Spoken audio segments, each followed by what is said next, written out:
Hello, I wanted to share some treasures that I found today. I stopped in Goodwill and I think I found some really pretty things. I'm super excited. So I found these Cellini blown crystal cordial glasses. They're actually a set. They're super cute. I also picked up these canisters. They're Oriental. I found them on eBay. They're not worth a whole lot, but I think they were $4.99 each. We've got this beautiful Steuben glass lens bowl. The approximate cost is like $120. It's from 1930. It's really, really pretty. And then I picked up these two little pitchers, and one is amethyst, and one is mini green crackle. The purple one says it is purple uranium, so I will find out if it glows. I gotta get a black light, but pretty neat. Next are these Falls Graph trivets. I found them online.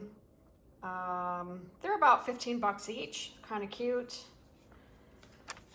I've got this vintage Sadler ginger jar. It's not worth a whole lot. It's like $12. Oops. And then I forgot, I got this Ray Dunn coffee container. Super cute. I guess it was released in 2022, so I think I paid $10 for it. It's really cute. I have this really neat looking candlestick holder. I really can't find anything on it, but it says the designer is Jane Seymour. Who knew? Which is kind of neat. And then also found these really pretty oil pitchers, I guess you would call them. They are Ceramici, Virginia olive oil pitchers. And they sell online for about $25 each. They're a real find. They have maybe one or two little chips on it, but nothing serious. Then I found this really cool. Look at the duck feet on here. Super, super duper fun. It's a vintage, it says SF Bay Trading Company solid brass duck feet container. I paid $5.99 for it, and it sells online for about $2.55. So pretty neat find. Hello, so today I am going to sand this leaf that is from my formal dining room table. You can see it's got a pretty good sheen on it. So what I'm going to do is I have this little Ryobi sander. Currently has a piece of sandpaper on it, which looks pretty good. But if it didn't, you basically have this little pad here. You peel off the one that's on there and then make sure that the holes align with the sander so it can suck up the dust from when you sand the table. So this sanding should go pretty quick. So let's get started. Let's turn this thing on.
Let's see how we did. I have this slightly damp rag. What I'm going to do is just double check to make sure and see if there's finish left on here, and then what I gotta continue to sand. I know that I need to do the edges to make sure that there's no stuff on there. But it looks like most of it's come off, so we'll let it dry for a minute and then take a look at it. Okay, so the top looks pretty good now that it's dried, but we have the corners to do, or the edges of the table. So let's clean these off, and we should be good to go. Clean it up again, and we should be ready for paint.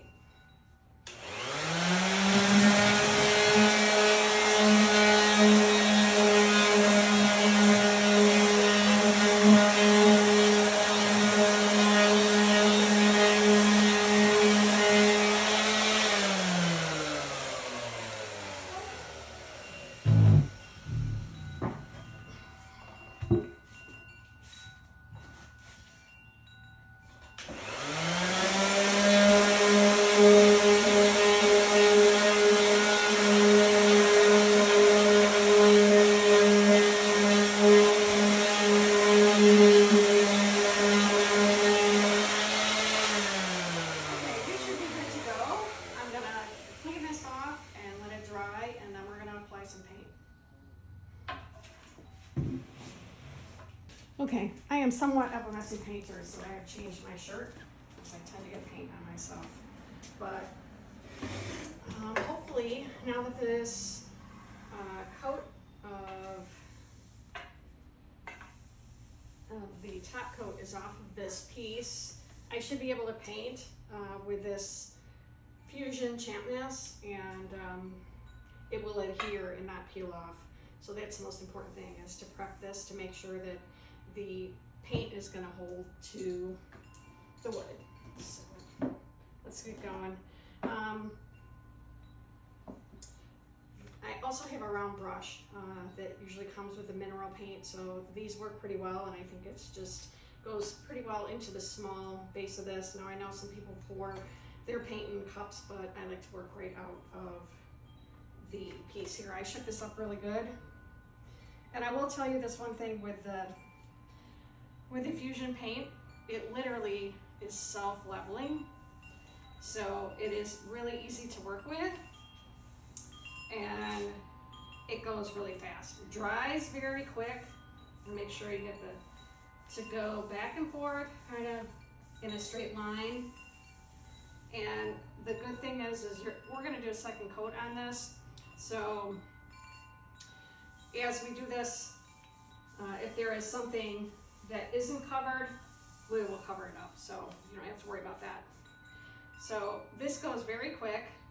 Just going to do one coat on this and let it dry, and I will show you a close-up once we get to that. Like I said, this kind of has everything in it. It will level out, and the paint color, it's pretty solid. My table is this color as well, so hopefully that's the case, because this is the piece that goes in there. So let's see how we do. Oh, there's a brush, just the brush in there. Okay, so you can see how quickly this is going. Literally not speeding this up whatsoever. And it dries fairly quickly. We're probably gonna let it dry about an hour in between, so it's solid on there, and then it won't have any issues when we put the second coat on there.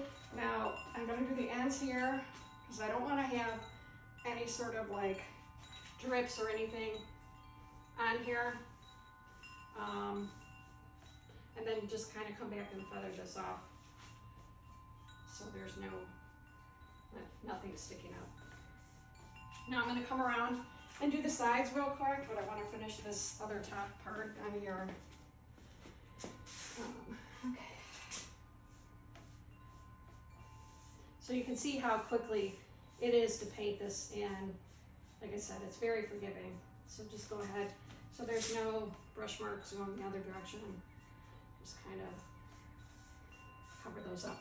All right, so One thing with doing the sides of a leaf is you kind of just want to be sparing on these because there's a little bit of extra on there. You don't want this to be too thick because this is gonna sync up with the other stuff on the table, and try not to get paint on the clips here that hold the table together. Okay, let me get this last side done, and then we will let this dry, but I will show you an up close here of what it looks like before it dries and before we get the second coat on there. So you can see how fast that went. Oops, a little drippage coming off. So hopefully I've caught everything. If not, we can sand it off. It's very forgiving. So that's it for the top coat.